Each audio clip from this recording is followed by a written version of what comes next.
Welcome to the August 2024 edition of City Connection. Brought to you by the Grand Rapids Community Media Center, this live TV program offers the community the chance to hear from and ask questions directly to our local city officials. I'm your host, Allison Donahue. This month, we're joined by John Gorney, the Director of Grand Rapids Public Works Department. And in the second half of our show today, we give our guest time to answer some of your questions and comments. If you want to take part in this live conversation, you can send over your questions to cityconnection@grcmc.org. City Connection, a collaboration between the Community Media Center, GRTV, the City of GR, and the Rapidian, is live today, August 5, 2024, on Community Access TV Channel 24. Welcome, John, to City Connection. How are you doing today? Great. How about yourself? Pretty good. So for our viewers at home who might not have the best idea of what the Public Works Department is, I want to give them a chance to really dig in and understand that. We can keep things at a low level here and really dive into what this department does. But before we get into the nitty-gritty of the department, could you tell us a little bit about your background and how you came to work in Public Works? Sure enough. Well, ultimately, it was like most people coming into Public Works. It was by accident. I didn't set out intentionally going into Public Works. In fact, I didn't even know what it was when I was that age. But over the course of following different jobs, ended up in Public Works in a nearby city for quite some time, and it's been about 32 years now in Public Works. Can you share some of your key roles and responsibilities in the department? Yeah, so in the position that I'm in, it's overseeing the entire department, all of the functions, the job functions, all of the financial pieces to the department, and extending outside of that, it's collaborating with the other departments, with the community. Basically, whatever needs come up, we want to make sure we're there to assist the community. And we were talking a little bit before the show started about how Grand Rapids Public Works Department is a little bit different than what you might see in other cities. And that collaboration piece, I'm sure, comes in quite a bit here. But can you give us an overview about what the Public Works Department does here in Grand Rapids? Sure enough. We are unique just because of the size. So sheer size of the department, sheer size of the city. Most departments in smaller cities encompass a little bit of everything. But because of our size, we essentially have two main functions. One is materials management.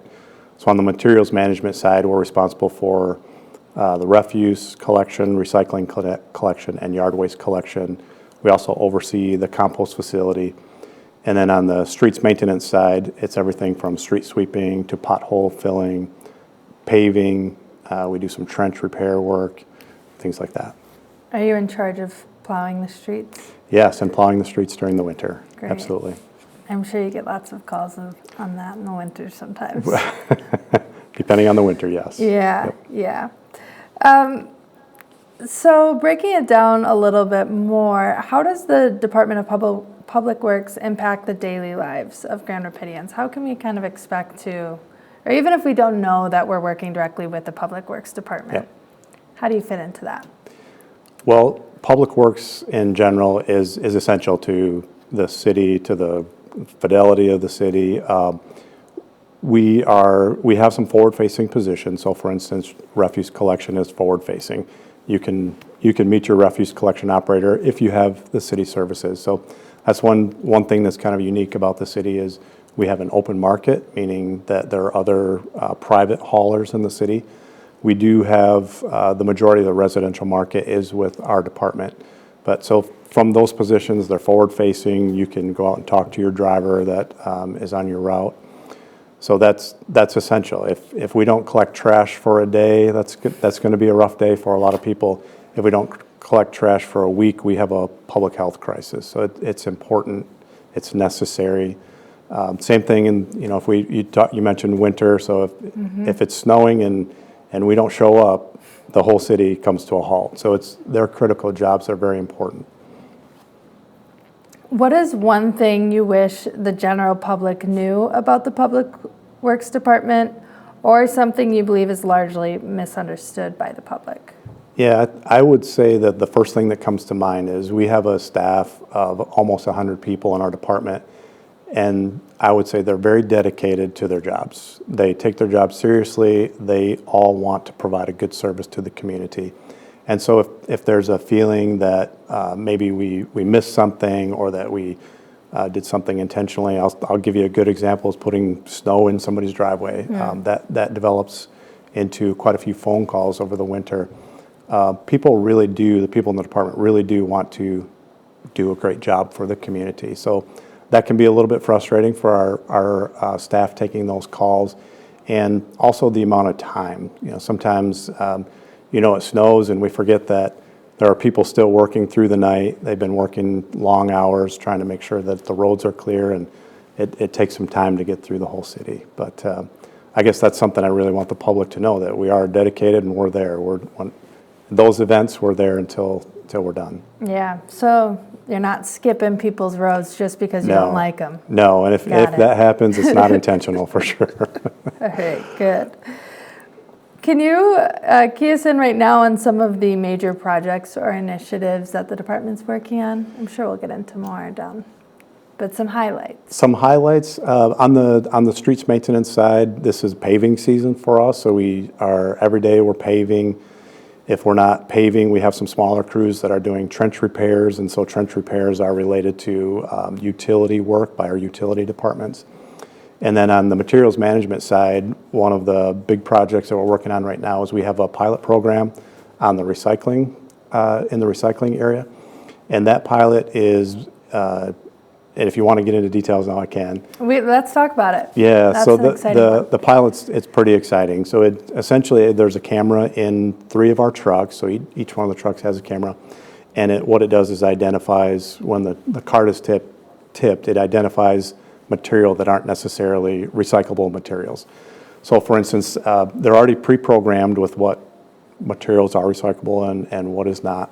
And I'd say probably the 3 biggest things that we have are grocery bags. So unfortunately, they are recyclable, but our recycling facility here in Kent County does not accept them.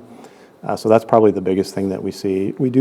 Unfortunately, we do see people throw yard waste in their recycling cart, and then just trash bags in general.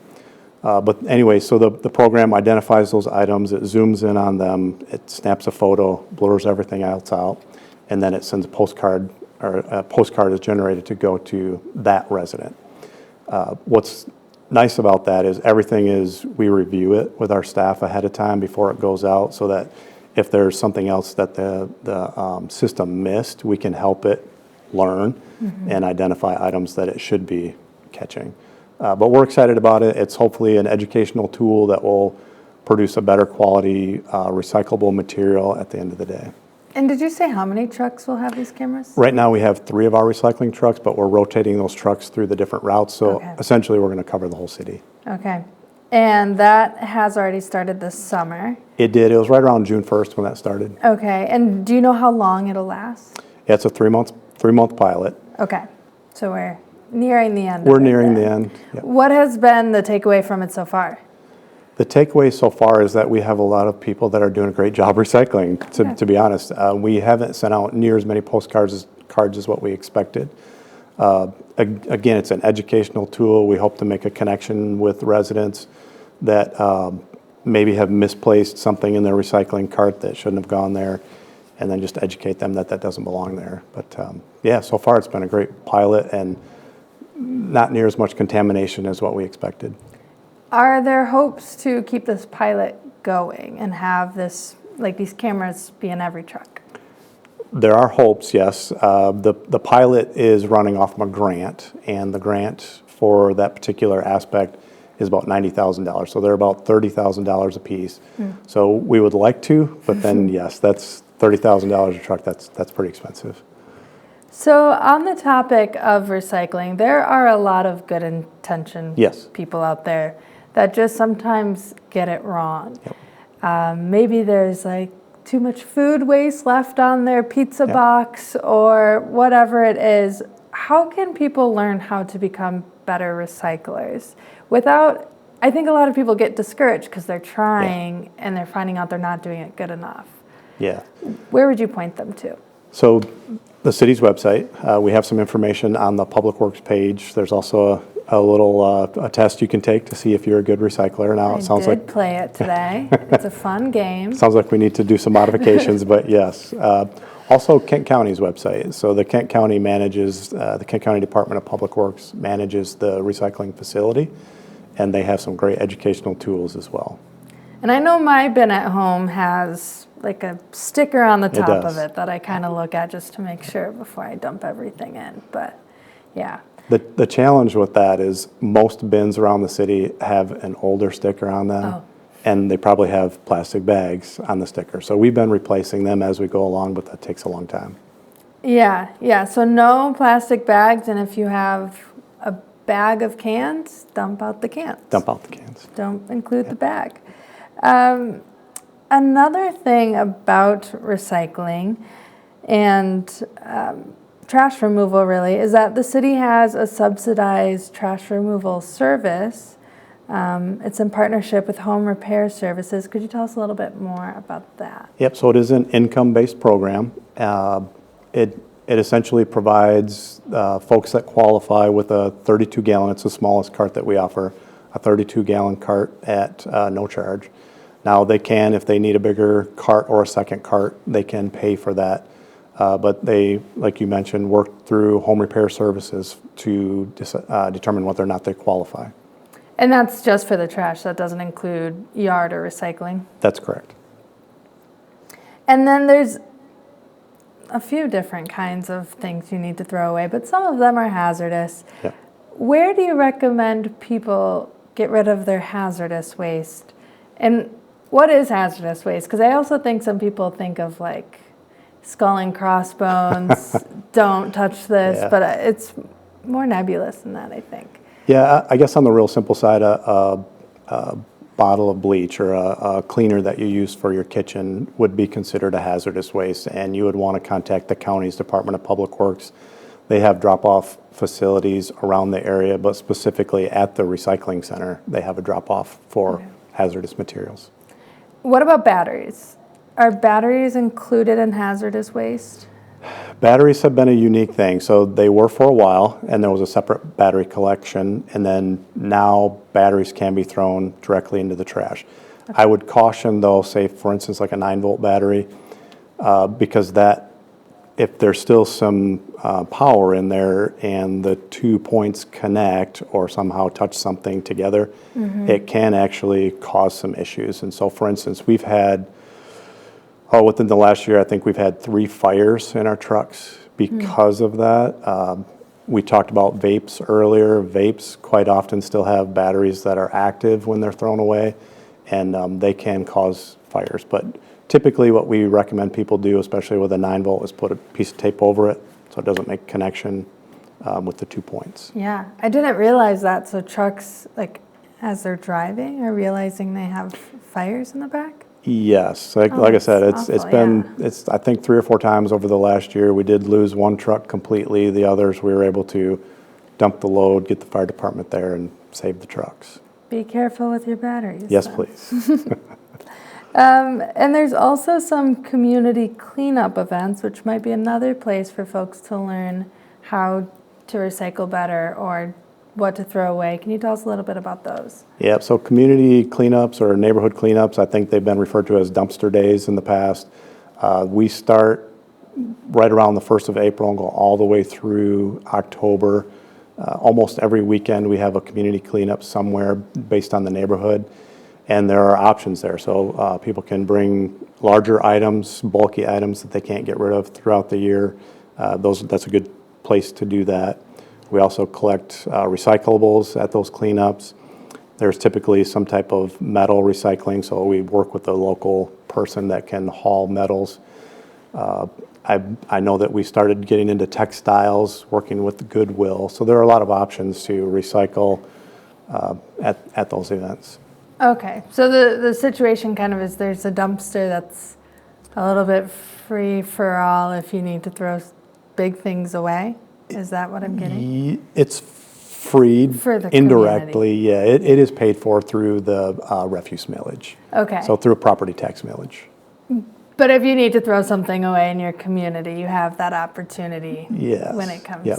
The idea is not to neighborhood. save your trash until that. It's definitely not that, because that's a hazard. But if you have a bulk, say you have a piece of furniture that is just broken and you don't necessarily want to pay for it separately, you can save it and then throw it away at that neighborhood cleanup. Great. Well, it is just about time for our first break, so thank you for Absolutely. answering our first set of questions, and more from Public Works Director John Gorney when we return.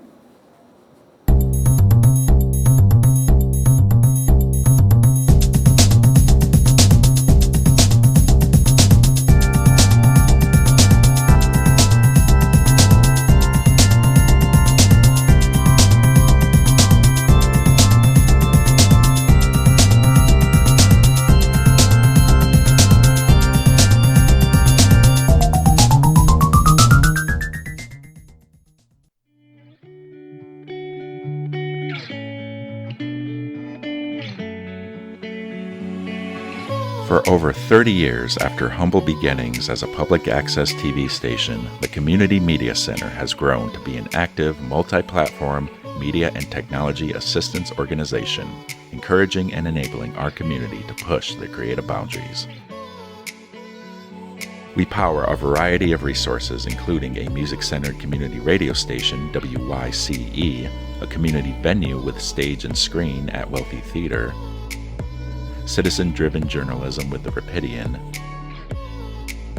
a web development team empowering local nonprofits, an education department that trains and broadens students' minds, and a free speech public access television studio, GRTV, where it all began. By introducing audiences to new voices and ideas, we enhance community engagement and create connections between artists and audiences, enriching our city's cultural offerings. We empower and collaborate with platforms and resources accessible to all and used by all. Every free democratic society depends on media, accessible to the community and uncensored by government. The Community Media Center continues this work for the media landscape of today and tomorrow. These platforms and services empower our neighbors to tell their stories and explore the richness of culture that Grand Rapids has to offer. Connect, discover, learn, create, and share. The Grand Rapids Community Media Center.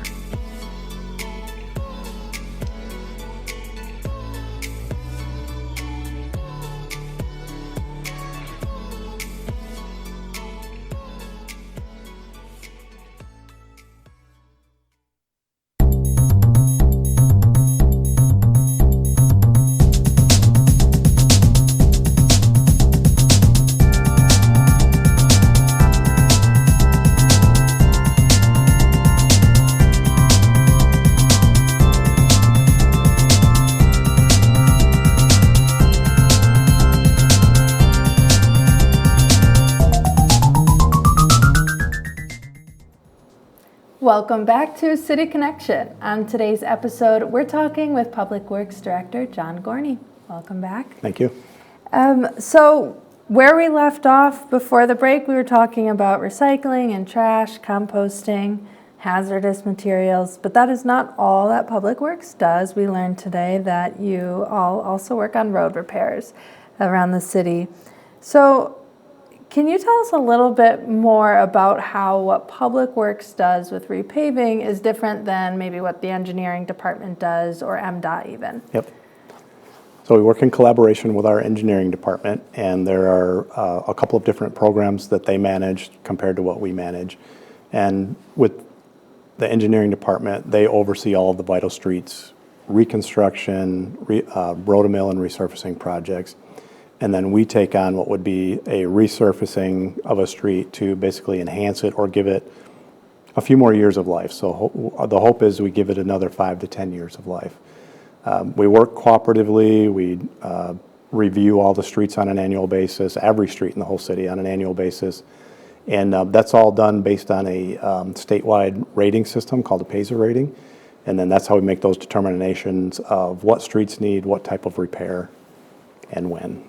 Is there anywhere out there where folks can see like what streets might be next or what streets are prioritized next? Yep, on the city's website, if you go under the engineering section, you can see all the streets that are part of the Vital Streets program. So those are all listed there. There are public meetings that people can come to as well. There's a Vital Streets Oversight Commission. So folks are, that's available for the public to join if they want to come and either provide input or listen to see what's coming up. And there's different types of ways to resurface a road. Is that correct too? Yes. Sometimes I see like the gravel method. Yep. Is that the work that you all do? So we don't necessarily do much of that in the city of Grand Rapids. I know around us, many of the other communities do.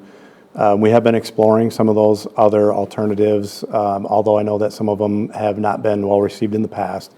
They do offer some benefits, but they can be messy. So we want to be careful about whether or not we choose to go that route. Typically for us, we are, when I say resurfacing, we're putting another 1.5 to 2 inches of just asphalt over top of an already paved street. Okay.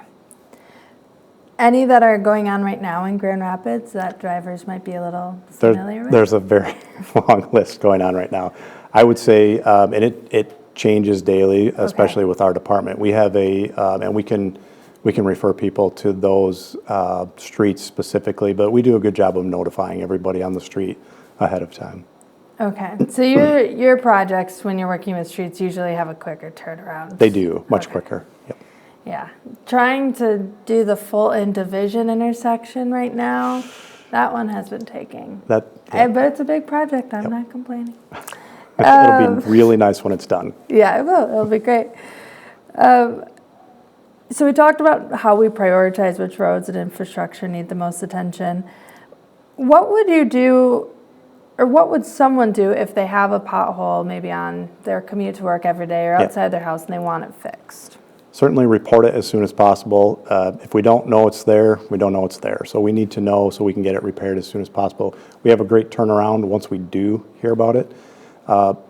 The best way is the 3-1 app on your phone. Snap a picture. It'll send us exactly the location of where it is, and we can get to it. I also want to talk to you. So not all of Grand Rapids roads are pavement. Right. We have a lot of brick, cobblestone type streets, and those also have holes, but they're not the same as a pothole. How do you go about fixing those kinds of streets? It depends. So some of the brick roads are historic, so we have to be careful about how we go about fixing those. Typically, if it's a large hole, we're going to bring a contractor in to do that work. We're not equipped to do that on a brick or cobblestone road. There are, though, some brick pavements that we are able to work with. So some of the newer ones where they're not necessarily a historic road, we are capable of doing that work. Great, good to know. I don't know if I answered the question directly, but we try to make sure that the fix is done with the same materials or similar material. That makes sense. That was my question, Yeah. because I know that a lot of them have to be historic. Yes. The bricks. So That's correct. if they have the same rules that the houses have in Heritage Hill, I'm guessing there's some hoops to jump through to fix those. And we don't want ones. to put pavement over a historic road, no. And I hate to do this the first week of August, but I know another big part of your job is prepping for the winter time. So what part of like getting ready, not even getting ready for winter, but winter care falls under the Public Works Department? It does. So plowing, is that the big one? It is. And then I'm guessing street cleaning in late fall, early fall, really all fall, is a big part of it too. Yes. So let's do street cleaning first. Great. We sweep streets throughout the year. We have different types of street sweepers. We have 2 electric street sweepers, and then we have 4 diesel street sweepers, and then we rent street sweepers in the fall. So we have a complement of quite a few during that time. This time of the year, we can keep the sweepers that we own going on a daily basis, and then we move those around the city. Basically, if you think about a plow route, they go through different routes at different times of the year. We try to get through our local streets at least 3-4 times a year. Some require more, our major streets. Some require more attention than that. And then our local streets, we try to hit twice a year. Now, in the fall, there are certain areas with large trees, a lot of leaves. Those are going to get a lot more attention. We might go over those multiple times, so that me saying we'd try to do them twice a year might end up being 2 or 3 or 4 times in a shorter period of time, just to try to keep up with the leaves. As far as planting for winter, I'd say we're already doing that. We've been doing that since the end of last winter. Whenever a winter ends, the first thing we do is look at how did we do. Did we do well? Did we not do well? What can we improve on? We always want to be working with our neighbors, so we're collaborating with our neighboring communities. We're looking at what complaints did we have come in, what areas did we maybe not fail or do as well as we could have done. So we're looking at those things. We're looking at our routes to make sure our routes are as they should be. We have to plan for salt in April for the next year. So we're looking at averages over the last 5 to 10 years. How much salt did we use? And at the same time, we're looking at how can we reduce the amount of salt that we're using. We also use some liquids with our salt, so we're planning for that at that time of year. There are contracts that have to be in place at that time of year. Other things, so blades on the trucks, those are getting purchased throughout the summer so that we can be prepared. By the time winter comes, all of our trucks should be ready to go. And for example, we have trucks getting V-boxes put on them this week. So we're What is a V-box? A V-box is what the salt goes in, so a salt box. Those, we have some that are going on this week already. Early August. Yeah. You're making it go too fast. I have some follow-up questions. Sure. So back to the street sweeping. Let's say I don't want to bag my leaves after I'm blowing them in my yard, leaf blowing in my yard. Is it a good idea to blow them in the street, knowing that the street? No. No, absolutely. Shut that one down quick. No, please don't do that. So bag. Yeah, that is actually a code violation, so don't do that. Don't do it. But the biggest reason is there are storm drains in the street, and when it rains, the water has to go somewhere. And well, first of all, if there are leaves blocking the storm drain, the water's not going to go anywhere. And as they start to decompose, it just causes a mucky mess, and it's more difficult to clean up. So code violation, you don't want to block the storm drains.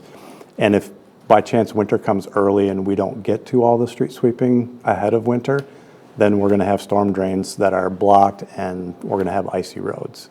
So definitely no leaves in the street. Don't do that. Got it. And my follow-up question about the plowing. Yes. Does Grand Rapids name its plows? We don't, but we've had a lot of interest in that. So Maybe we do that this year. time to start taking those Time suggestions. to start naming our plows. MDOT has some creative ones, so you might have do. competition on. Do you have any ideas you want to share with us? I saw one today called Cleopatra. No, it's Cleopatra, but Cleopatra. I liked that one. And then the other thing that comes up every winter as we get ready for winter is odd, even roads. Yes. Can you explain that to our listeners and why it matters and why they should follow those rules? Yes. Odd days, park on the odd numbered side of the street. Even days, park on the even numbered side of the street. The reason for that is we need to plow both sides of the street to the curb. And when I say to the curb, so we can expose those storm drains. If the cars are parked there and we can't get through, we can't get the snow off the road, again, we're going to have ice that's building up, snow that can't get, when it melts, get to those storm drains. And it's just more hazardous for everybody. So that's the reason, so that we can get to both sides of the street. Oh, go ahead. We have a goal of getting through everything within 24 hours with one caveat, and that is the odd even parking. So we have to allow folks to then move to the other side of the street, and we can come back and get that other side. And there is a helpful rhyme. Think ahead before you go to bed. So if you're pulling in There it late is. at night, park according to the next day's date, correct? Yep. Great. I live on an odd even street, Okay, so you know. I know this very well. And then I saw online that residents can request city staff to review their street to see if adding or changing seasonal parking restrictions is appropriate. Is that something you all are looking at usually? That would be through the mobile GR department, but certainly would recommend it if people are interested. Perfect. It looks like we are at time again for another break. When we return, we'll be taking questions from viewers like you, so stay tuned.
Welcome back to City Connection. If you're just now tuning in, I'm Allison Donahue, and in this segment, our guest, Public Works Director John Gorney, will be taking questions and submissions from viewers at home.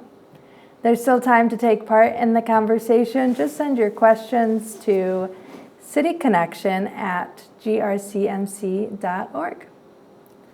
Our first question comes from a viewer named Belinda. Belinda asks, does Public Works include city public artworks? Unfortunately, no, but we do have an arts commission.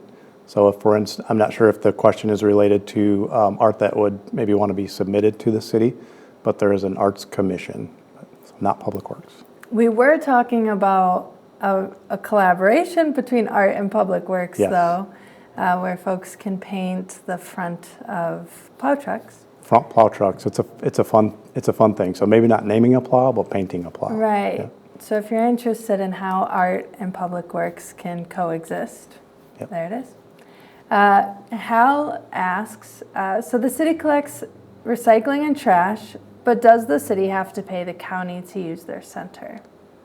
Yes, so we pay the county, the waste-to-energy facility for trash that goes to the waste-to-energy facility, and then we pay the county for recycling that goes to the county's recycling facility. Those fees are built into the fees that are charged to the residents as we tip the carts. Tracy asks, you said your staff was over 100 people. Who does that include? And are trash collectors, contractors, or are they included on that list? So first part of the question, who it includes, we have three main areas in the Public Works Department. It is refuse and recycling collection operators. So the operators, the supervisors, the office staff. The other side is, or the major side is the street maintenance side. So again, supervisors, operators, maintenance workers, and then the office staff. So we have two main functions in the office. We have a customer service team, and then we have a finance team. Second part of the question, we as a city have about 85% of the residential trash market in the city. The other 15 to 20% is going to be private haulers. What does that look like for recycling? I know we have some big private recyclers around Grand Rapids. Do you know how that breaks down? It's going to be similar breakdown. What's interesting that I don't think most people know is if you're a property owner, in your property tax millage, you're paying for the refuse millage, which includes recycling. Okay. So you don't pay for that as a separate fee. It's included in your millage. So if somebody has a private hauler, and I'm not going to mention any of them, but if they have a private hauler and they're paying for recycling, they don't have to. They can contact the city and have us bring them a recycling bin, and then we would collect it. Just public information Yes. You're sharing. John, this question's from John. There is a huge pothole on a corner I have to go by each day. It's got a circle drawn around it in spray paint and a traffic cone in it. Does that mean the city knows about it? And how can I check when that will get fixed? I would say, just based on the information that was provided, that most likely we know about it. I would have to see if it's a city cone. I'm assuming that it is. If there's a cone in a hole, it's probably related to some type of utility that's having a failure. So for instance, that to me, just what I've heard, sounds like storm sewers underneath there, and maybe there's a failure that needs to be repaired. Now that it's come up on the program, I would say definitely call back, let us know so that we can make sure.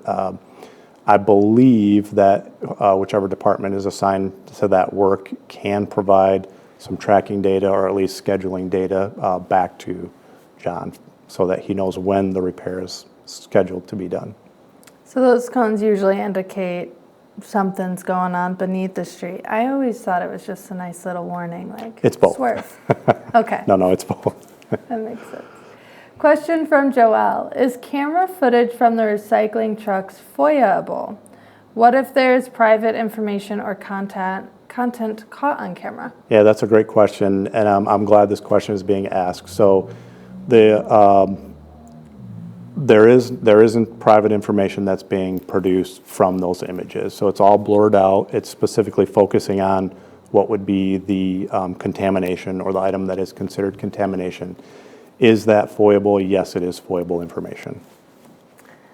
I'm gonna peel this one a little more. So if I throw away something that has my address or social security number, something I don't want other people to have, or I put in my recycling, but it has food waste on the piece of paper, could the camera pick that up? It does, but what happens again is it'll blur out, and if you're saying, say the contaminant, say it's a plastic bag, and it has your name and address on it, if we see that as staff, because we have to review all of these, if we see that as staff, we will blur that out as well. So the idea is we're sending you a postcard showing you a picture of what the item is, and if it does have personal information, it's blurred out. Okay, so the postcards even have the pictures on That's them. correct. Cool. Sean says, I've heard a lot about the futility of recycling and that it's much more beneficial to reduce the generation of waste rather than recycle. Does the city have any programs to help reduce waste generation? Waste generation, so not directly. I know that the county, and we work cooperatively with the county does try to work with manufacturers to, up on the front end, reduce material use. It's a challenging thing because business, I mean, it's business, it's money, and unfortunately, we're not on that side of it. We're on the back side of it. I think there's some really great ideas, and it was Sean, correct? We'd love to talk to Sean about sharing some ideas and some collaboration to that aspect. Okay. Paul asks, does the Department of Public Works consider traffic flow when choosing construction on roads? Yes. This would go back to our collaboration with the engineering department because we have traffic engineers that would do that work. So I would refer Paul's question back to the engineering department. So usually that department reaches out to you, or like you figure out when it's a good street to work on by talking with. Collaboratively, yes. Yeah, Yep. that makes sense. Another question from Ben. What does the city do with appliances when people throw them away? Yeah, typically appliances go to one of the local scrap dealers for recycling. Yep. For another question from Dean. One of the mayoral candidates has proposed changing the accumulation threshold on plowing from 3 inches to 2.5 inches. What does this mean, and would this cost more money? So I haven't seen that proposal. No, it would not cost any more money. It's just a matter of starting a little bit earlier than what we do now. Okay. Would that make much of a difference? Like, where does the 3-inch mark come from? So it's historical. When is it unsafe to be on a road? I would say if we're talking streets, and it sounds like we are, a major street or what we call a first attention street, as soon as it snows, we don't even have to have accumulation. We have trucks out, we're spreading salt, spreading liquids to make sure that those streets are treated immediately. When it comes to snow removal, snow plowing, say on a local street, that's where that 3-inch mark is. And typically 3 inches is still pretty safe to drive through. Lowering it to 2 inches, okay, it just means we start a little earlier. I don't know that it would cost any extra money. Okay. And more clarification. So, like a major street would be Fulton Division. Those are major streets. And then a local one might be Cherry, or that might even be major? That would be like a second tier major street, yeah. We won't get too into the weeds, just trying to figure this out. Yeah, local street would be just any residential neighborhood street would be considered a local street. It's generally based on traffic volumes. Okay. Question from Linda. You mentioned that most times resurfacing a street involves going over the current street. Does that extra weight cause a problem? No, it does not. So a few things that we have to look at ahead of time is there curb and gutter on the street? So sometimes we have to do some milling ahead of time, so we do that with a contractor.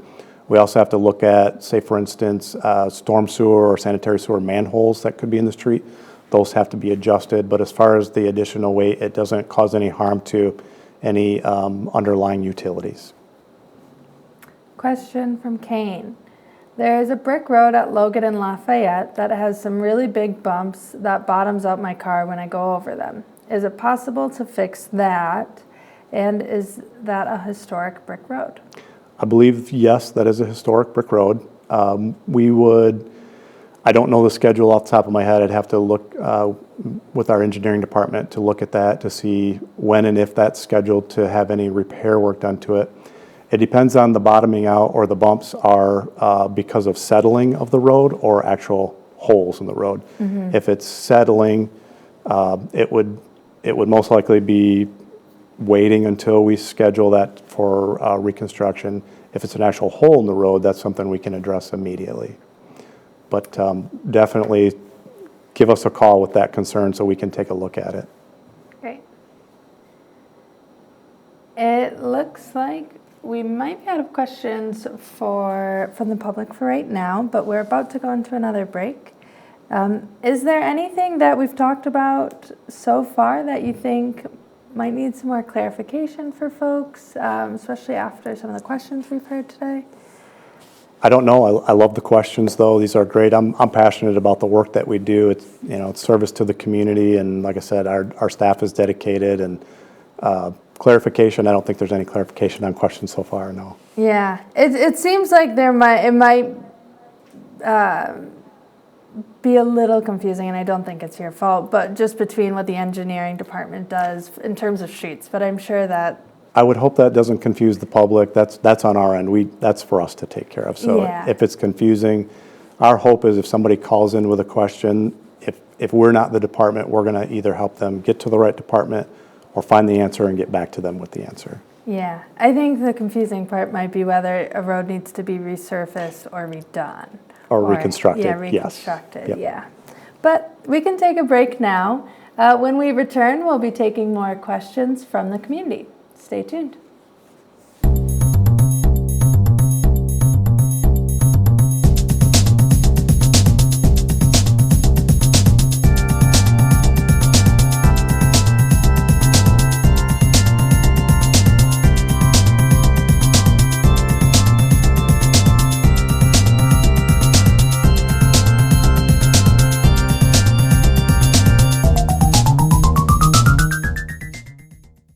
It's morning in Grand Rapids. Do you know what's going on in your city? Stay informed about what's happening in your community with The Rapidian, your source for hyperlocal news and information. The Rapidian is a community-focused news source powered by local residents like you. Our volunteer writers and reporters create content that hits close to home about topics like local government, business, schools, events, and people. The Rapidian goes beyond the headlines to provide in-depth coverage of issues that affect Grand Rapids directly, so you can stay in the know. We aim to uplift the community by sharing positive, inspiring stories of growth, progress, and neighborhood pride. The Rapidian is your neighborhood newspaper for the digital age. Follow us on our website and social media to stay connected to your community. This is The Rapidian.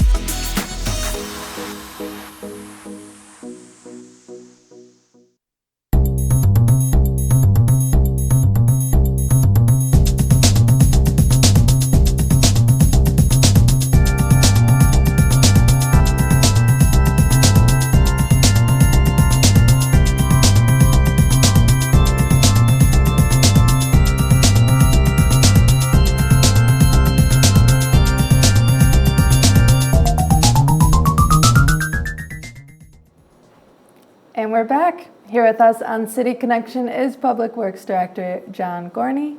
And we have more questions from viewers like you. Let's get back into it. We might have a question. This one's from Kane, but we already answered Kane's question about Logan and Lafayette. So while we wait for another question from the public, tell us your favorite part about working for the Department of Public Works. Favorite part of gratification. When at the end of the day, we know we've done a great job, and to go home knowing that we've been able to serve the community.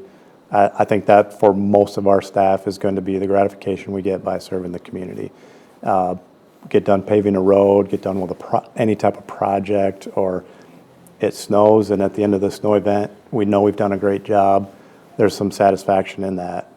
So that's probably my favorite part of the job. When we have good communication with the community, and they understand why certain things are done, why we plow certain roads a certain way, that's just very fulfilling.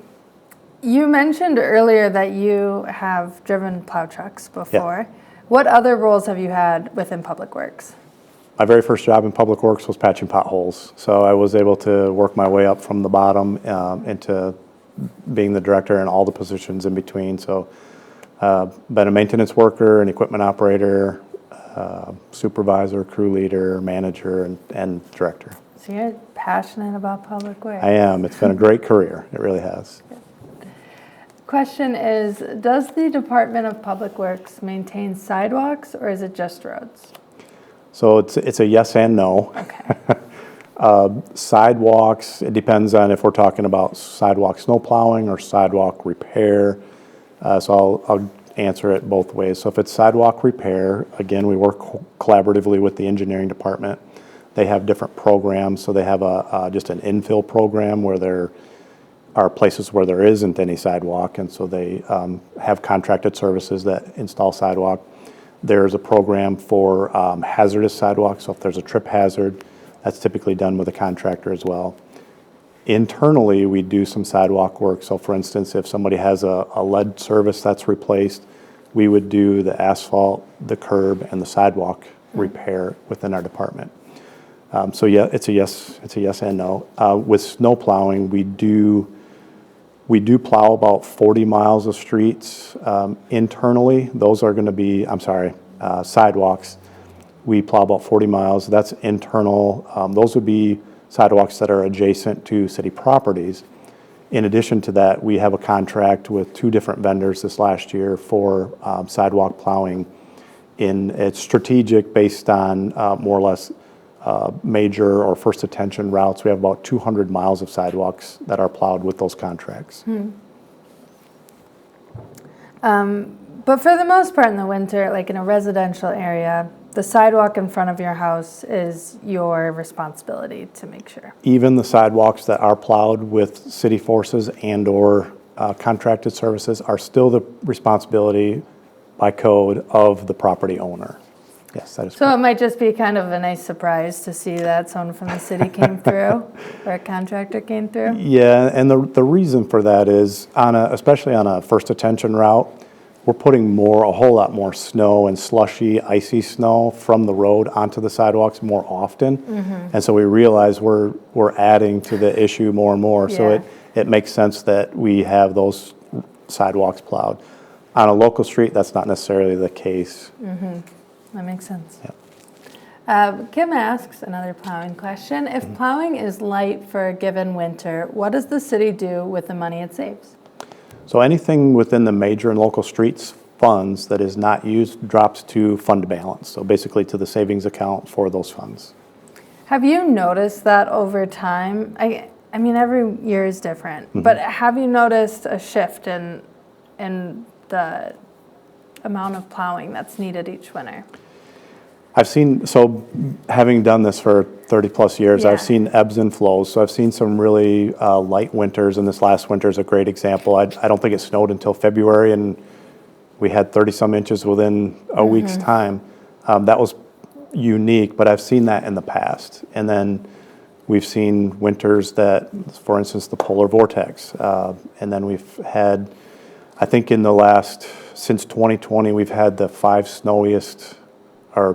of the 10 snowiest winters on record. So I've seen a little bit of everything. It ebbs and flows, and Yeah. we just have to be prepared for the worst. And when we have light winters like last year, it can be a little bit of a challenge because we're geared up and prepared and ready, and it doesn't snow. So what are we going to do instead? And we have plenty of other maintenance work to do, but yeah, we just have to be ready for the worst. Yeah. So when that's the case, the folks who drive the trucks, do they have other positions or other roles Oh, yeah. to fill Yep. in the? So they're multi-talented, for Great. sure. So right now, all those folks that drive those trucks are either refuse collection operators, collecting trash, so they help us out. Most of the people in streets, though, are either doing asphalt or concrete work, graffiti abatement, things like that. They're also the same people driving the street sweepers.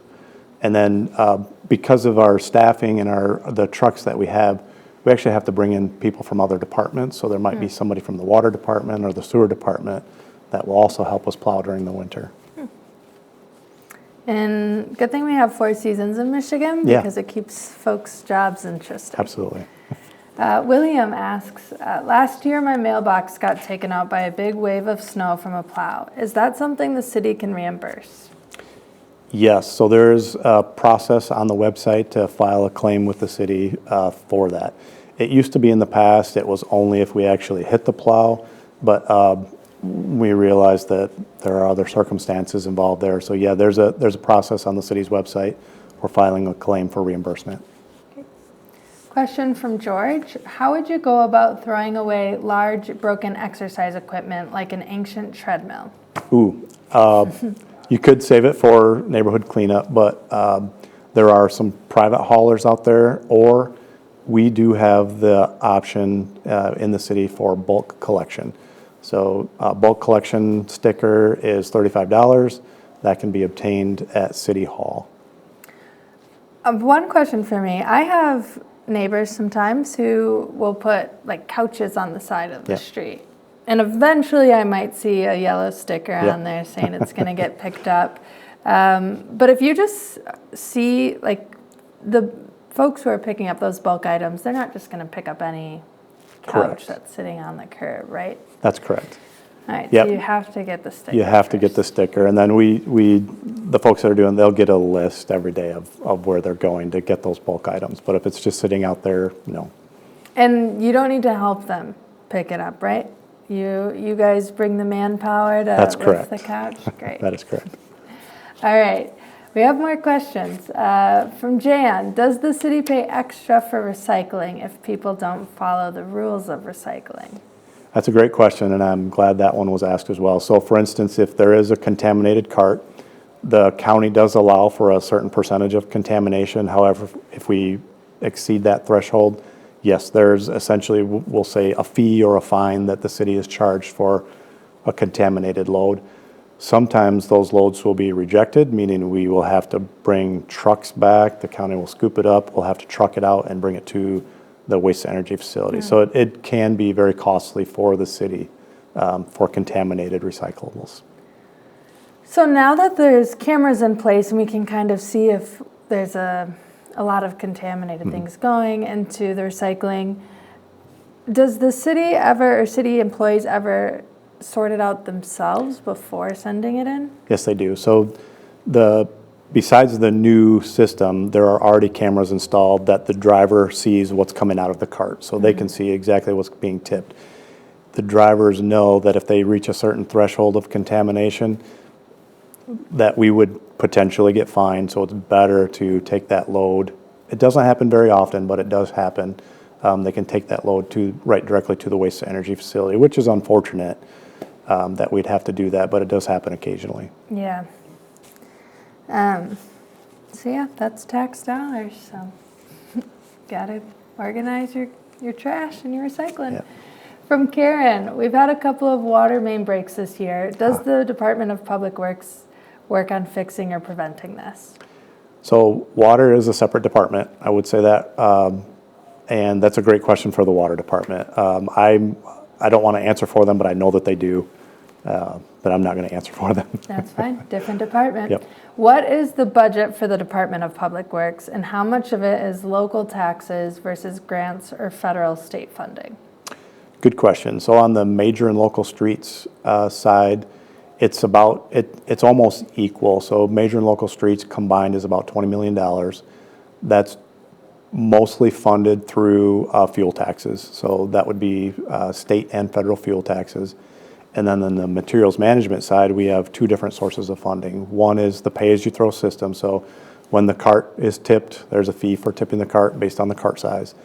And then the second part of that is the refuse millage, which is a property tax millage. So the millage covers some unusual things, actually, but the main part of it is the recycling. What are the unusual things?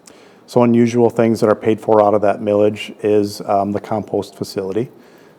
Graffiti abatement, street sweeping, and those are things that are historically built into that.